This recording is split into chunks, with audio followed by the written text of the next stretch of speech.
Welcome to the Commentary Magazine Daily Podcast. Today is Wednesday, November 20th, 2024. I'm John Podhoretz, the editor of Commentary Magazine. With me, as always, executive editor Abe Greenwald. Hi, Abe. Hi, John. Media commentary columnist Christine Rosen. Hi, Christine. Hi, John. And Washington commentary columnist Matthew Continetti. Hi, Matt. Hi, John. A friend of ours texted me yesterday after the announcement that Dr. Mehmet Oz, who is, despite his notoriety as a sort of TV doctor who peddles quackery, actually a distinguished surgeon, was head of surgery at Columbia Presbyterian Hospital, the most prestigious hospital in New York City, to run the agency within the Department of Health and Human Services that administers Medicare and Medicaid, said to me, if the first Trump administration was Trump and everybody in the White House acting like they were on The Apprentice trying not to get fired by Trump, this cabinet is shaping up to be the Celebrity Apprentice. That we have Oz from Oprah, we have Sean Duffy from The Real World and Road Rules.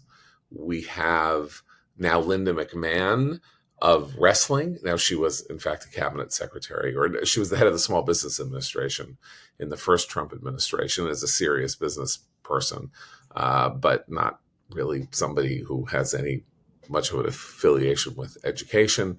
Pete Hegseth from Fox. I guess there are probably a couple of others we can think of. Elon Musk is sort of like the person you would want to cast on the Celebrity Apprentice above all other people on the planet Earth if you could. So it's a funny observation. The Celebrity Apprentice had very good ratings. It did, and but it was also, the funny part was, of course, the celebrities on the Celebrity Apprentice were often people on their way down, not their way. Well, I have heard someone make this comparison between Trump 2 and the Celebrity Apprentice as well, and my first reaction was the only person who's missing is Joan Rivers. May her memory be a blessing. May her memory be for a blessing. Could you believe it? If she were in the next Trump cabinet, I mean, I don't know if I could. I would make her ambassador to the UN. Yeah, That's absolutely. I would find something else for Elise Stefanik. Yeah, but I love Elise Stefanik, but yeah, that is the job for which she was heading in her life as a comedian. Yes. Can I suggest that we look? I've been trying to find some silver linings here, and you could argue that Dr. Oz is indeed, as you say, an accomplished surgeon. He also ran a sort of business empire. The whole Oz universe is rather vast and includes some of his family members. And, so maybe he has some management experience there. Again, like I said, silver lining. But I was thinking last night, we've been, I think, appropriately critical of several of Donald Trump's choices. But from one perspective, the argument that someone should have government managerial experience to run some of these agencies is, in fact, precisely why he's choosing people from the outside, because some of these agencies have been run into the ground with people who are supposedly accomplished bureaucrats. And I have some sympathy for the argument that, now, I do not. Gates is the person I would set aside in this scenario, but a lot of these other folks, including Linda McMahon coming in for education, are people who might bring some outsider perspective. And if, depending on who the hires are just beneath them, they're enforcers, in other words, which every head of an agency needs, they could really shake things up in a positive way. There were a lot of discussions when Betsy DeVos was named in Trump's first term as education secretary. Oh, she's not experienced. She's just a rich donor. What is she? Why would he choose her? And she ended up making some very serious, important long-term changes, particularly to Title IX, and undoing a huge amount of damage that the Obama administration had done in education. I'm hopeful that Linda McMahon, who is a very strong proponent of school choice, will perhaps do similar things at education. I don't know about Oz. I mean, Medicare and Medicaid is in a huge financial mess. I will be watching to see who he might appoint to actually run things. But we should be not too cynical, I think, about some of No, I don't want to be. Actually, I don't want to be cynical. That's why I mentioned that he's a distinguished surgeon. He will have no trouble being confirmed. There would be literally no reason not to confirm him. Why on earth he would want this job? That was Not a my first policy thought. job. This Yeah. is an administrative job. You're administering a gigantic amount of money, all of which is directed to be spent through congressional fiat, really, with regulations obviously be written. That's number one. Number two, I don't think Dr. Oz knows that he is going to be living in Baltimore. Well, That he's not agency gonna- is located in he's not Baltimore. gonna be living in Baltimore. He's not gonna be living in work. Baltimore. He'll go to work on occasion in Baltimore. In So you're Ellicott saying City. he'll fly in and out. I think Christina's onto something. You're saying that the person who runs yeah, the he'll be around. the MES He'll stop by. isn't tell actually going to be. This is a new definition of he will be working remotely. How often do you think Pete Buttigieg is in the office? Other than that one time he had the camera crew follow him bike to work on the first day. Are we last mile using bike, him as he an rode example of? up into the back. I'm just saying, these jobs, these jobs are communications jobs. I think that's my takeaway from what Christina's saying is, and I think that's what is informing a lot of Trump's selections here. He understands these cabinet posts fundamentally to be communications jobs. And so he's looking for people who are good on TV, who can speak fluently, and who are loyal to him. Those have always been the criteria for all these picks. And so Oz, he will be a spokesman for the administration's health policy. Interestingly enough, there's some reporting that on the campaign trail, when he ran unsuccessfully for the Senate 2 years ago from Pennsylvania, he spoke a lot about the need to improve Medicare Advantage and improve choice and competition within the Medicare system. So if that's something that he brings to this position, it could be quite influential and important from a conservative healthcare perspective. But I think fundamentally, Trump is going to be basically running policy through the White House. And these cabinet As posts, all presidencies have done now, pretty try much to do. since the second Bush. And you think about the Biden cabinet, I mean, toothless, right? I mean, maybe Blinken and Austin have had some influence, but the truth is Jake Sullivan has been the most important foreign policy player, and he's inside the White House. So Oz is going to be there mainly as a spokesman for the administration's policy. I think Linda McMahon, too. Remember, she was thinking of running for Senate for many years from Connecticut. She's been active in Republican politics and conservative. I think she did run. Yes. Maybe I think she ran one. Yes. Yeah. She's been active in Republican politics, conservative philanthropy. As Christine said, she's a big advocate of school choice. I think she could actually have quite a bit of impact in that job. What's interesting is these two choices, less the Oz choice, but the McMahon choice and the choice of Howard Lutnick, the co-chair of the transition to be the Commerce Secretary, still means that the key economic posts have not been assigned. And I think that will be the story heading into the weekend is, will Trump pick a Treasury Secretary, a CEA chair, an NEC chair in the next 4 or so days? So our friend Mark Halperin, who has been eerily correct about what is going on in the cabinet selections, good on you, Mark. It's really been kind of impressive to see. Great reporter. Says that there is going to be a superstar pick at Treasury. I don't quite know what that means because there are names being floated, like Mark Rowan, who is co-founder of one of the major hedge funds of the last 30 years. Also a hero to some of us because he was one of the people who really started the donor war against the Ivies with his withdrawal of his gigantic eleemosynary giving to Penn. So I love the guy, but he's one name. There are other names that have been floated. The giving of the job of commerce to Lutnick seems to have been a way of clearing the way for somebody else. Other name being floated is Kevin Warsh, who is someone I think known to sort of a wonky policy guy, who was connected to the Hoover Institution, has been on the Fed,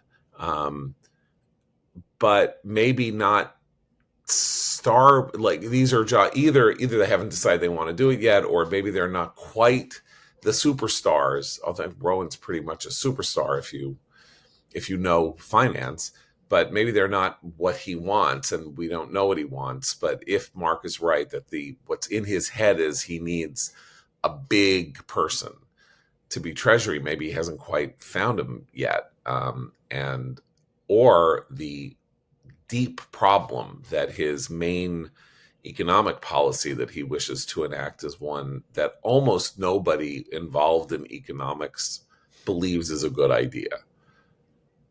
Lutnick would have happily been a pro-tariff guy if that's what Trump wanted. It's very hard to get people who know economics, macroeconomics, who are involved in the global economy to think that using tariffs as a tool to raise money for the government and to enact policies, protectionist policies, is a good idea. So how you squeeze those two together is clearly, I think, the hardest lift of the administration's promises during the campaign.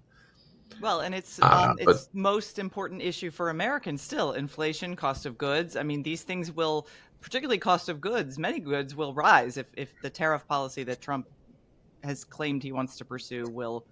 Although didn't he hedged a little bit the other day when asked about tariffs? He's like, well, they're a weapon. They're something we use as a threat. I mean, the question is whether he can find someone who would sort of mimic that in terms of communicating that message, but actually enacting it would destroy a decent economist's career, I would think, long term, because it's going to make this is just not a good idea. But what's interesting is that what would seem to be on its face, his most controversial or unworkable policy, which is the mass deportation of illegal immigrants. Mr. Homan, the head of that effort, Border czar, is putting meat on the bones of that relatively skeletal policy. He is already now explaining that this talk of using the military to be involved in the deportation effort is not the military with guns ablazing going into the streets. It is that the military has backroom abilities that ICE does not possess. That enormous numbers of ICE agents have been basically made into desk-bound bureaucrats trying to basically do the paperwork on the incredible influx over the last 4 years, and can't be there to be on the line in enforcement officials. And that if we can use the Pentagon to do the paperwork,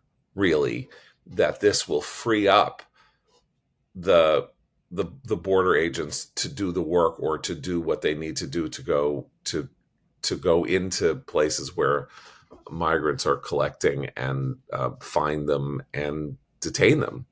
I think that's a serious thing, because I think all of us have looked at this and said, well, this isn't going to happen. And obviously, I think it isn't going to happen that 11 or 15 million people are going to be deported. But could 1 million people be deported? Right. And 1 million people is a lot more people than have ever been deported, and it will be the preventative measure that will help stop the influx. That's why it's important. The thing about the interregnum period, when it comes to Trump especially, is that we're back to the seriously, literally framing. We don't know which policy is which yet. Sometimes we won't know even once he takes office. I think the deportation policy is literal. It may not be absolute. It may not be comprehensive, John, as you say, but I think there's going to be a literal attempt to do what he's talking about. Tariffs, I am not so sure. I think that's right, but I'm just saying that you can see where the seriousness comes in. That the true hope in any policy of getting hard line on illegal immigration is the self-deportation policy, that it's not worth it to spend your life in America being pursued or feeling like you're being pursued, Well, particularly if you just crossed. And so if there's a big show of force that the problem will help resolve itself. But I think it's politically, already there's- working. I Well, think yeah, I was just we gonna say already have politically- reports Yes. that say that the Trump's tough language is already disincentivizing people from taking the journey. And in fact, what the cartels and human smugglers are saying to people south of the border is that you better go now. Because if you don't go now, if you don't make 2 it months, across, yeah. Well, yeah, and then politically, it's it'll also be in him- trouble. He It's also a good way. It's like Black Friday, though. It's like get in now, do your Christmas Well, I shopping. don't think the smugglers are discounting their fee. No, and I think that's look, the difference. There's another aspect. They're of probably it. raising their There's fee. another aspect of this for Trump, which is that it's not just a victory to say, look, I did what I said I was going to do when I was running for re-election. It is a victory against every obnoxious blue state mayor who claims to be a sanctuary city, who actively blocks ICE's ability to pick up criminals who've been arrested who are in the country illegally. And we have multiple stories of many jurisdictions in blue states doing this, where they are thwarting ICE's legal enforcement to pick up people who are then released onto the street, some of whom recommit crimes. That story is actually a political domestic win, when he can say, look, we are able to do our jobs now. We are going in, we are getting these people, these liberal prosecutors who are letting criminals go will no longer win. I know this is a small percentage, but it was certainly on the minds of voters who actually are quite supportive of the idea of deporting a lot of people who came over to this country illegally under the Biden administration. And the point is that the bar for Trump here is unbelievably low, because he doesn't have a more moderate position on this being argued by his political foes. They're arguing, or even if they're arguing, a maximalist position against him. Right. So An open again, border, if he effectively. deports 100,000 people very publicly, that will be they're not going to say, oh, well, that was pretty wimpy. Like, if I were here, I'd be deporting 1 million people. You're not serious about it. There's no pushback whatsoever on the efficacy question. They have signs Yeah. on their So lawn that say he no he human only is has to illegal. do a little bit. Yeah, huh? they have signs that say no human is illegal on their lawn right now. So anything he does will be criticized. So why not do at scale what he can, which indeed is what the American people want. Right. So, and this gets to something else I wanted to talk about. You probably guys haven't had a chance to read this, but Thomas Edsall, often one of the most interesting columnists in America, when he chooses not to simply write resistance porn in his own way, but today has written the opposite of resistance porn. It is a piece called "Democrats Can Become the Party of Insurgency Again." So when I saw the headline, I was like, oh God, here we go.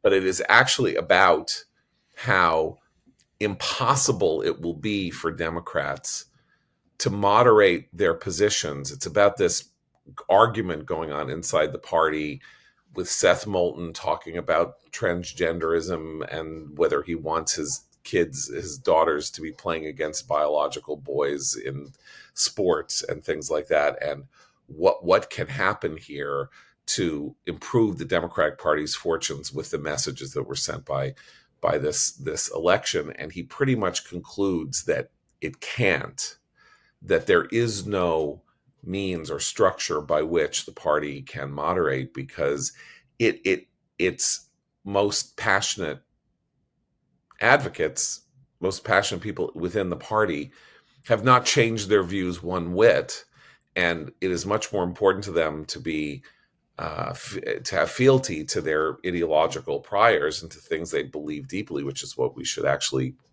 find impressive, because they're not hacks, than to change views in order to win elections. And he quotes this incredible thing. The chairman of the Texas Democratic Party, Gilberto Hinojosa, who said on a Texas public radio station the following on November 6th: "You can support transgender rights up and down all the categories where the issue comes up, or you can understand that there are certain things that we just go too far on, that a big bulk of our population does not support. If you're going to ignore the political consequences of these kind of things, and you're asking to lose these elections in the manner that we did." That's what he said on November 6th. And by the end of the day, he resigned as chairman of the Texas Democratic Party. Yeah, I think it's He important. apologized and resigned. It's important to remember that, Bill Clinton didn't pop out of Jimmy Carter's head when Ronald Reagan was elected president in 1980, right? I mean, in fact, Clinton lost after his first term as governor of Arkansas. He lost in 1980, and he had to come back. And it took a decade to set up the infrastructure through the Democratic Leadership Council to promote politicians like Clinton, like Al Gore, and others who said that the Democrats had gone too far left and needed to moderate their stances on capitalism, on affirmative action, on crime, on welfare, before they could have an opportunity of governing again. So will it take that long this time? I don't know. We're still in the 49% nation. There is what we call the thermostatic reaction to politics. The House majority for Republicans may be one of the narrowest majorities ever. And so it won't be too big of a lift for Democrats to take the House of Representatives next year if Trump sinks in popularity over the course of his first 2 years in office. So the Democrats have a lot of rethinking to do, but I think Edsel is onto something, that the actual structures through which you would perform that thinking or you would identify new politicians have not been set up. And one example of this is, there's a fight now for head of the DNC. And I have to say, all of the candidates are extremely unimpressive and not very original. And one late entry is the Michigan state senator who became famous for her progressive social views, and then was given a spot at the convention. And so, if that's the way the Democrats are going to go, by elevating this younger woman who has extreme progressive views on social issues like abortion, like LGBT, especially the T rights, I don't think that's going to do them any favors when the next presidential election comes around. Well, it's interesting. Sorry, Abe. I just want to say, on the trans issue in particular, I think that is actually destined to change. There's an inexorable shift in the way it's being talked about in terms of studies and research. But think about what's happening, Abe, right now in the House of Representatives. We have the first transgender congressperson, and there's a move now from the Republicans to say that this new congressperson needs to use the bathrooms of his biological sex. Right. And it's hugely controversial. And I was reading in one of these newsletters, I think it was the USA Today newsletter, where the reporter said, well, the Republican women, Nancy Mace and Marjorie Taylor Greene, are behind this move with, I think, the support of the conference. They don't think this transgender woman is a woman. Yeah. Right. Yeah. I mean, yeah, but yes. People like Nancy Mace are going to, I think they're going to go about it the wrong way for a while, to be honest. And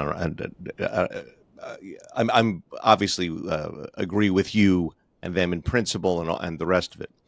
I mean, the sort of larger body of knowledge and common sense around this, I think is going to take a different shape.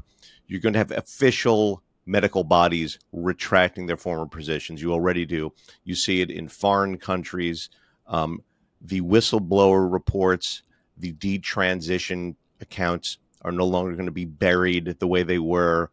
The studies aren't going to be cherry picked and phony baloney the way they were. I just see that unraveling. I don't disagree with you. Yeah. I just think it's going to take longer than you do. I think I think it's going to take a long time.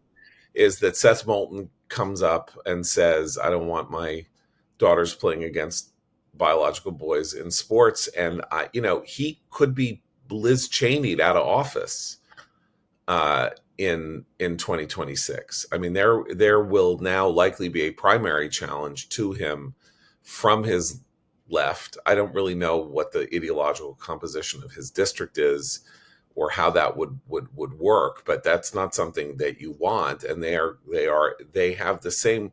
There's the potential in Edsall's piece. What goes somewhat unspoken, but it's close, is the vanguard of the Democratic Party. This is something I write about in my article for Commentary's December issue. Vanguard of the Democratic Party is likely to move left, not to the right. And then the question is whether reality or ideology dominates. Reality would be that this has been an experiment over the last 10 to 15 years, particularly with people under the age of 18, that is a disaster and needs to be ended, and that nobody ever thought that what surgeons and doctors should do is remove body parts from people's bodies to make them feel better about themselves, or to think that that's what's going to make them feel better about themselves. But that's going to take a while, and that's the DLC while, But and isn't that we're likely to see more of that rather than less. And the proof of the pudding is in the eating. What made the DLC happen wasn't just that Democrats were arguing unworkable things about foreign policy and economic policy, but that the Reagan administration scored remarkable and extraordinary gains in American prestige and economic strength, in economic growth, and a turnaround in the national mood. That's the necessary adjunct to getting where you want to go, Abe, or where we would all like to see the Democratic Party go, so that American politics can find a new equilibrium in some fashion.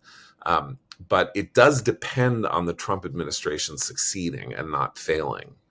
Because even now, sorry. I'm not sure it does depend on that, actually, because I think this is a somewhat different, more existential challenge for people on the left, not just the Democratic Party, which is that they are unable and unwilling to let go of the idea that their embrace of transgender rights in particular is anything other than tolerance, when in fact the trans rights movement has an extremely powerful authoritarian tendency. It's why you're not supposed to say you're male or female, you're supposed to say cisgender. It's why they're trying to put this language into the bureaucratic guts of the federal government so that they can win on things like bathroom issues. I agree with Abe about Nancy Mace. She's doing this performative stunt that is unhelpful to a larger and more important discussion we should be having about appropriate use of women-only spaces, and I'm annoyed with her for that. However, I do think that the moral grandstanding is that the left does, and that the Democratic Party has become a perfect example of, it's going to be hard to give up, because these are very wealthy, very highly educated people, and they truly believe that they are on the right side of history. They use that phrase all the time. Do you want to be on the wrong side of history on transgender issues, like people who oppose civil rights did? They genuinely believe it. And I don't know that that is going to be something that even political defeat will take away from the hardcore members of the Democratic elite, because they actually get something out of losing in the same way that the right wing under Trump losing lots of elections got too. It's a sense of superiority. Can I just bring in a more concrete example? There's some reporting out today about the Kamala campaign's reaction to the Trump "Kamala is for they, them, perfect example, President Trump is for you" ad. And the data was clear that this ad was having a huge effect on voters' perceptions of Kamala Harris. Not only that she was extreme in her support for taxpayer-funded gender reassignment surgeries of criminal illegal aliens in prison, but that it came across also that she was kind of dishonest and dissembling when she wouldn't give specific answers to questions, when she would say, well, I have different views on even an issue like fracking, but my values haven't changed. So it was clear early on that this ad was having a major impact. And there was, according to the reporting, a discussion inside the Kamala Harris campaign about how to deal with it. Do you rebut the ad? Do you say that it's a different ad? Or or she has a different position, or do you just try to ignore it and change the topic? Well, they chose the latter. And the reason they chose the latter was no doubt for the same reason that Seth Moulton, the congressman from Massachusetts, is in so much trouble for raising the issue of biological men and women's sports. There is an ingrained deference to the radical left within the Democratic Party that is going to take a long time to rid itself of.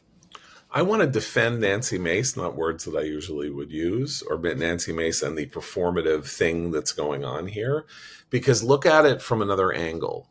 So Tim or Sarah McBride, depending on how you want to refer to, people can choose their own name. So say Sarah McBride is elected.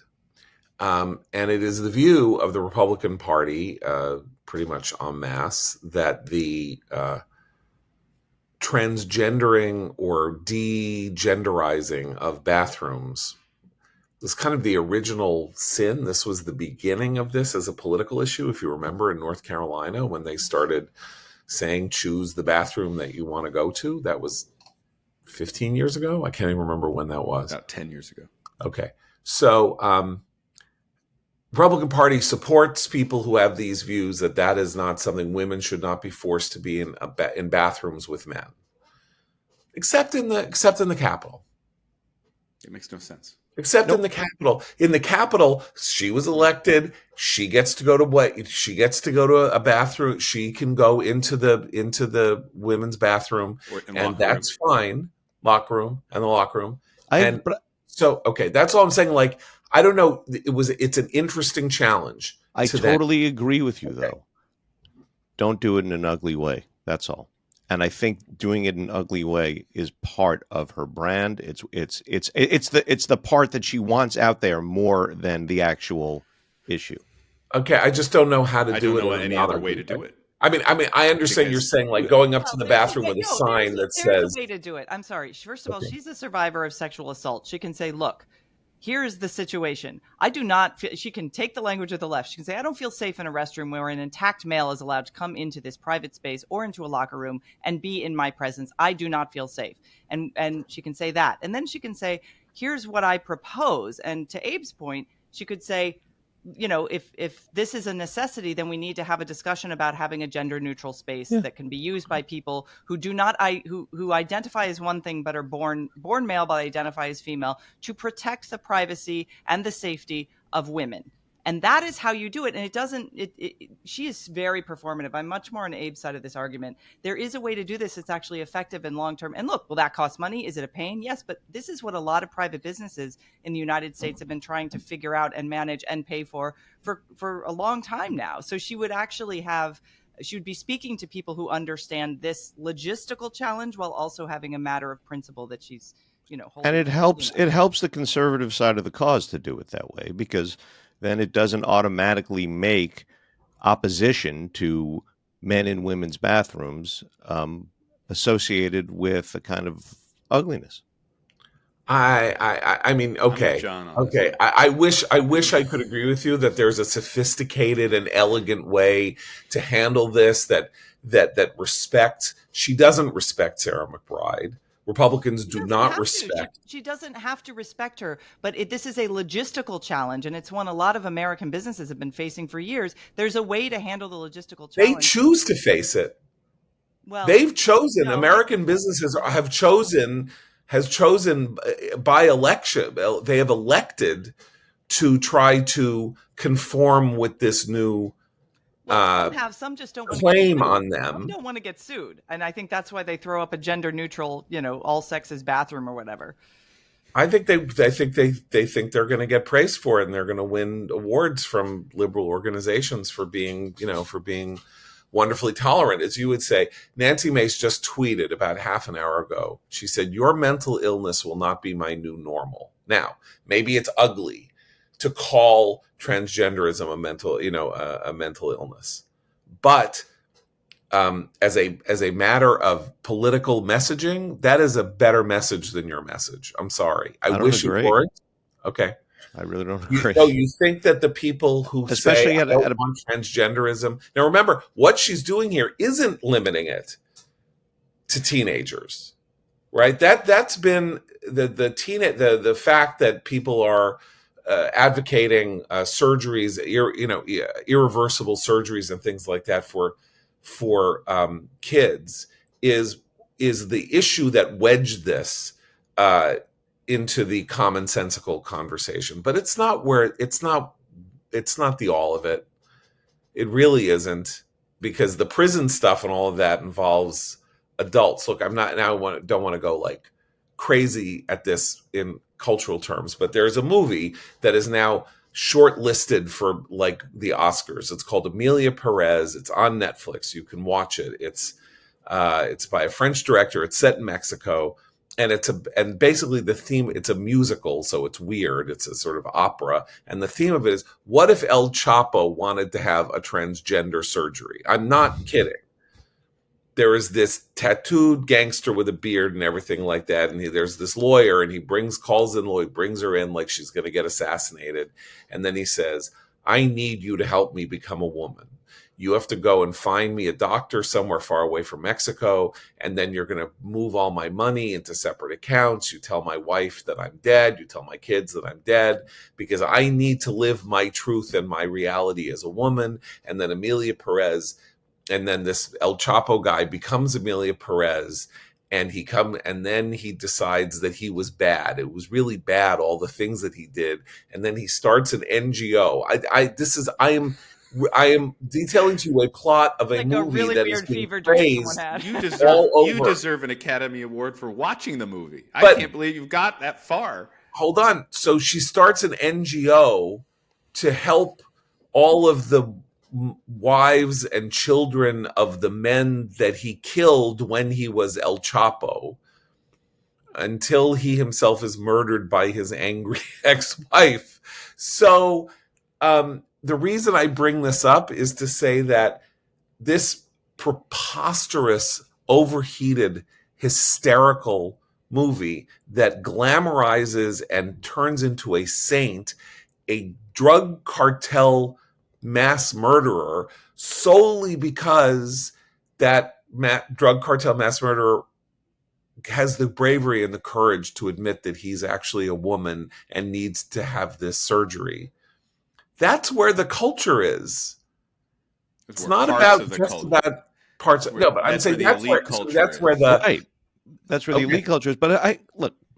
So I'm just saying it's more of a war than saying, but No. But women and kids in sports and all this. I Like think there's more of a war. the tweet you bring up is a perfect example to my mind, because I take a much harder line on this than you'd think from what I'm arguing. I think transgenderism is mental illness in most cases.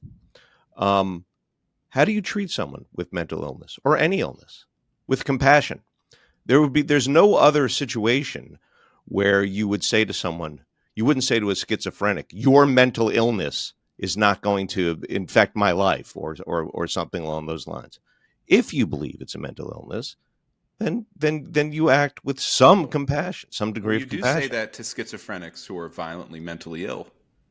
And you say that if you have a mental illness that's impacting others, then you Right. do have to draw lines. I mean, Yeah. this is a difficult situation. It's never It's happened yeah. before in the history of this republic. We have never had a transgender congressperson before, and so it's going to be a nasty fight because you have to deal with this and have to figure out how to deal with it. And sure, Nancy Mace and MTG, they are the performative ones that you say, but Christine, what you were articulating sounds to me not much different from what Speaker Johnson was saying when he came out of the conference meeting. I mean, he was saying that we're going to handle this, but we have to do so in a way that respects the views of the American people. And you just come out of this election and with the House of Representatives changing its bylaws to accommodate the sector of elite culture that was just repudiated, seems to me topsy-turvy. Right. I don't think that's what, Christine. I assume that's not what you're No, I don't think men should be saying. allowed in It's just, women's bathrooms at all. yeah. Right. Okay. Yeah. Right. No. But I do. And by the way, Speaker Johnson said a man is a man and a woman is a Right. woman, And then he that's said, we'll figure this out. We'll figure it right. out. Okay. Yeah. Talk about a fight that's going on in relation to Ukraine, because the fight is going on. Now appears that the seawall has been breached, and the water is flowing over the dam that the Biden administration attempted to create between American aid and aggressive Ukrainian efforts to attack Russia inside Russian territory as a means of creating at least facts on the ground that would give them a hand or even an upper hand in bringing the war to a close in manners favorable to Ukraine. From the beginning of this war, we've been telling you on this podcast that the Biden administration has been providing the aid that's necessary, but handcuffing offensive Ukrainian efforts. And over the last 2 weeks, detail after detail, the Biden administration is attempting to muddy its own record, or a desperate last effort to help Ukraine before Trump comes in, whatever. But they let them have the ATACMS. They are now providing all kinds of aid. They're dropping all kinds of restrictions that were in place. And what fascinates me is that the response of the anti-Ukraine right is to talk like the nuclear freeze left did in the early 1980s, and say everything that this administration is doing is going to bring about World War III. I've never seen the citation of World War III more often than I did when they were airing the day after on ABC, or when the idea of deploying their nomenclature, because as any reader of commentary knows, World War IV is the war against radical Islamic terrorism, which means that the next world war would be World War V. Right. Actually, we won World War III, according to my father, in World War IV, which was the Cold War. So we won. Yeah. So we need World War V, but it doesn't have. Let's get our numbers straight here. Yeah. Well, right. Donald Trump Jr. and Walter Kern and others, they want to say World War III is coming, simply because Ukraine will now have the ability to use conventional weaponry of a high order to, as I say, do something to take Russian or hold Russian territory, so that they have something to come to the negotiating table with. And it blows my mind that the isolationism inherent in the anti-Ukraine world has now simply deployed an argument that was nauseating 40 years ago about the United States escalating to de-escalate, which is what we were doing in the entire theory of the Cold War was, we need to get tough with the Russians to bring them down, and so that there is no World War III. They're now saying Russia's now talking like nukes are on the table because we're talking about Ukraine. Russia's really going to nuke. Putin did change the nuclear policy recently. Yes. So to just go through what's happening here, I have to say, as someone who does support American aid to Ukraine and its defense against Russian aggression, these moves are mind-boggling. Biden, again, is doing too little, too late.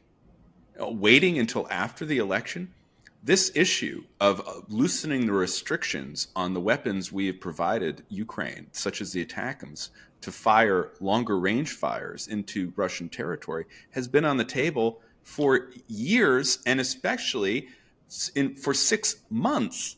Ukrainians have said, look, we're in a bad position here. If you allow us to loosen the restrictions, we might be able to slow the Russian advance. Biden waited until now, and during all that time, what happened? Putin started saber-rattling more, talking about nuclear doctrinal changes. The North Koreans came into the mix, and now Biden says, oh, well, I'm loosening it because the North Koreans are there. Well, you know what? If you had done this 2 years ago, if you had said at the beginning 2 years ago, we're giving you the Patriots now, we're giving you the Abrams now, we're giving you the F-16s now, and we're letting you fire the weapons we give you into the territory so that you can defend your country against the Russians, maybe we wouldn't be in this terrible position where Russia is advancing, where there are now at least 10,000 North Korean soldiers in Russia who are prepared to go into the Kursk salient, the part of Russia that Ukraine invaded in its surprise move earlier this year. And Putin is about to launch this retaliation for this move, which has forced our embassy to close in Kyiv. Once again, another American embassy closing. So I have to say, as someone who supports this in principle, I think it's a completely wackadoodle way to go about it. I will say, however, that another move that was just decided, again, far too late to allow the Ukrainians to use anti-personnel mines. That, I think, is a point of leverage that could help stop the Russian advance and create the conditions under which whatever settlement is eventually reached, if it is ever reached, would allow Ukraine to maintain most of its territory. But the general approach to me has been extremely disappointing. To wait until this lame duck, to make it about, once again, it's all, his policies have always been filtered through the lens of domestic politics. And even toward the end, he wants to make it as though, well, Democrats and Biden are pro-Ukraine, and that Trump guy, he doesn't want what's best for Ukraine or the world. There's that. I also think there's some recognition on I'm guessing some recognition on the administration's part that, oh wow, we've kind of messed Ukraine up here. We've gotten them into a bad place. Okay, now let's do what we can. I think it's sort of dawned on them. We have a few. Yes. How bad their policy has been. I wish that were the case. I mean, I think it's not just that it's filtered through the lens of domestic politics. I think that what happened with Israel, very parallel situations, right? With Israel, we support Israel, but we don't support them in the right way. And then the domestic politics rears its head in Michigan, and the administration gets incredibly unclear about what its aims are, what its goals are, what it's going to allow, what it doesn't want, puts pressure on Israel to slow down, do things differently, all of that. But in this case, I just think we see a worldview that it will be very valuable for Americans to study and consider, including both Democrats and Republicans, which is if you're going to support people who are the victims of wars of aggression or terrorist moves against them or something like that, if you're going to support them and you are the world's greatest superpower, you support them in a way that provides them a path to victory against their foes, and not into World War I trench warfare in which each side takes massive amounts of casualties and no real change is affected in the situation on the ground. We consigned, in our own way, Russia and Ukraine to the kind of war that we had hoped would no longer exist. But there is one difference, which is that Israel has had remarkable achievements despite the Biden administration. Yeah. And Ukraine is in a worse position because of the Biden administration. The Biden administration, people think that they're helping Ukraine, and right. Ukraine is worse off. Whereas with Israel, Biden has been doing everything he can to put pressure on Israel to stop. And Israel has been doing better in achieving its objectives in the long term. But I mean, the Ukraine story is more complicated than that, because of course, Ukraine did have this kind of dazzling, they made this dazzling move, right? Which is that they took Russian territory. They went into Russia and took Russian territory.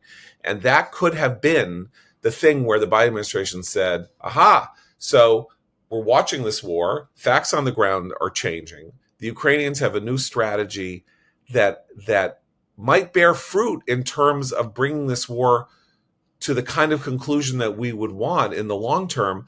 Let's help them continue with this, so that they can fire deeper into Russian territory, keep the Russians away from Kursk, and maybe advance further forward. And they didn't do anything. Look, I know that we've talked about this before. Yeah. Ukraine has a problem, and it doesn't have enough men. Right. And so that's the fundamental problem facing Ukraine. Right.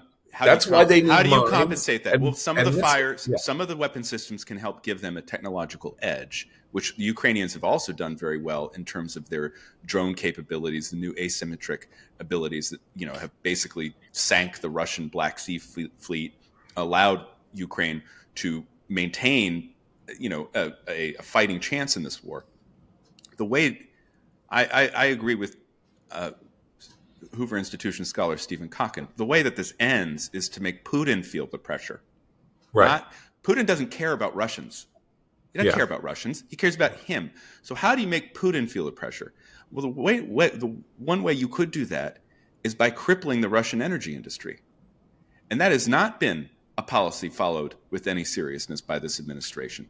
And so they've been against it. Right. And why? Because, again, domestic politics, and we have to do this green energy transition junk. So the Biden, Robert Gates' words about Biden, that every single foreign policy instinct he has had in his career has been wrong, continues to prove true now with 2 months left. We're recording this on November 20th. We have 2 months left of him as the president of the United States. And that's a long time in world historical political terms. Oh, and they're doing just great, by the way, in the Middle East right now with Amos Hochstein going back to negotiate. Whenever I heard, you hear these guys say that ceasefire, it's so close. Know you're going nowhere. I mean, it kind of makes you wonder what their internal conversations are like, because it's like, can you really be this stupid? I don't actually, I mean that, like, I don't mean to like sound like I do on Twitter sometimes, but I mean, can you really be, when you're having conversations among yourselves in private, do you sound this way with each other? Because I can't.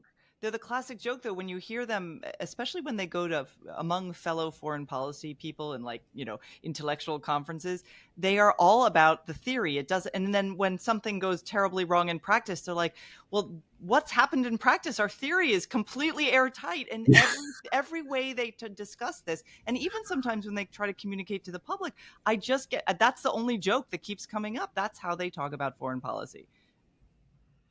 That's like that great line in When Harry Met Sally, when Bruno Kirby says to Billy Crystal, I know what's going on in your marriage, and that kind of thing. That's a symptom. That's a symptom. And then Billy Crystal says, yeah, well, that symptom is screwing my wife. Like, that's, it's like, thanks very much for the abstract theorizing. Something actually practical is going on. Like, as you're negotiating the ceasefire, rockets are being aimed directly at Tel Aviv, and the debris is causing the deaths of 5 people in the middle of a city. And no country can allow that. And Israel is not going to have a ceasefire with Hezbollah unless Hezbollah ceases fire. And at the minute that it stops ceasing fire, Israel is going to go back into Da'iya and drop 2,000-pound bombs on it again to make sure that Hezbollah dies 1,000 deaths. We got to go. Time is upon us. We will not have a recommendation today. Try to come up with one tomorrow. So for Matt, Abe, and Christine, I'm John Podhoretz. Keep the candle burning.